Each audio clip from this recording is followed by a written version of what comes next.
desde Radio Pingueira. Estamos aquí un día máis para presentarvos a actualidade máis relevante. Así é, compañeira, a actualidade de hoxe está marcada pola celebración do Día das Letras Galegas.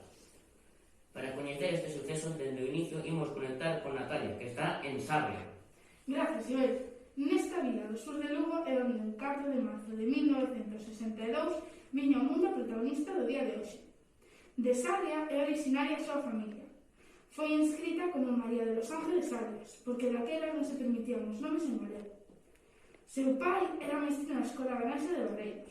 3 anos máis tarde trasladarase ao Colexio de Fingol, na cidade de Lugo, un centro no que foi director homenaxeado das letras do ano pasado, Ricardo Carballo Calero. Moitas grazas, Natalia, por a importante información que nos brindaches. Continuamos coñecendo máis datos sobre a vida da homenaxeada. Para iso imos conectar con nosa corresponsal en Vigo, Sabela.